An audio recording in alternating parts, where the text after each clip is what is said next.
एक चरवाहे का बेटा चीमो हर रोज अपनी भेड़ें चराने के लिए मैदान में जाया करता था। वह रोज सुबह भेड़ों को लेकर हरे भरे मैदान की ओर चल पड़ता था।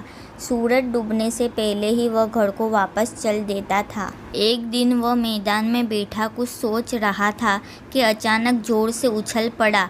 उसने अपनी सर की टोपी जोर से हवा में उछाल दी। टोपी हवा में उछलकर उधर से गुजर रहे घोड़े के मुंह पर जा गिरी। अचानक टोपी गिरने से घोड़ा भड़क गया और अपनी पिछली टांगों पर खड़ा हो गया। घोड़े के अगले पैर ऊपर उठ जाने से घुड़सवार खेत में जा गिरा। इस घोड़े पर सवार युवक शहर के बड़े व्यापारी का बेटा था। वह सच धज कर पिता के काम से कहीं जा रहा था। युवक को बहुत जोर का क्रोध आ गया। वह कपड़े झाड़कर खड़ा हो गया और चिल्लाकर चरवाहे के लड़के से बोला, ए लड़के, तुम्हें जरा भी अक्ल नहीं? तुमने मेरे घोड़े को डरा दिया और मुझे गिरा दिया। चीमो बोला, मैंने तो खुशी में टोपी उछाली थी। मुझे क्या पता था कि यह घोड़े के पास गिरेगी और घोड़ा डर जाएगा। ऐसी क्या खुशी मिल गई तुम्हें? जरा हमें भी तो बताओ। और अगर मुझे चोट लग जाती तो तुम्हारी खैर नहीं थी। युवक बोला। चीमो बोला, मेरे पिता ने मुझसे एक सवाल पूछा था।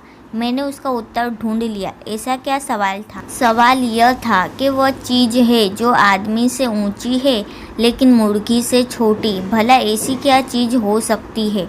तो क्या इसका उत्तर आपको भी नहीं मालूम?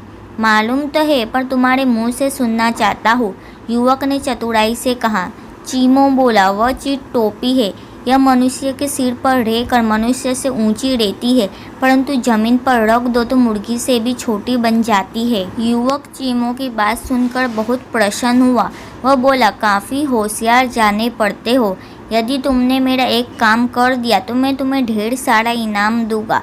कल मैं लौटते वक्त तुम्हारे पास आऊँगा। तुम मेरे लिए एक ऐसी भेड़ का इंतजाम करके रखना जो न काली हो, न बूढ़ी हो, न सफ़ेद हो और न ही चितकबरी हो। यह कहकर वह युवक वहाँ से चला गया।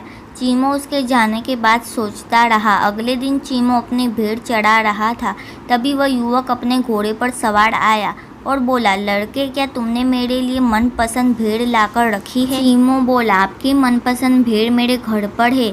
आप उसे किसी को भेजकर मंगवा सकते हैं, परंतु ध्यान रखिएगा कि जो व्यक्ति लेने आए वह न रविवार को आए, न सोमवार या मंगल को, न बुध या न गुरु, न शुक्र या शनिवार को दिन में आए, न रात्रि में। चीमो की बात सुनकर युवक जोर से हंसा और बोला, मैं तुम्हारी बुद्धिमत्ता से खुश हुआ। यह सोने की 5 अशरफियाँ तुम्हारा इनाम है।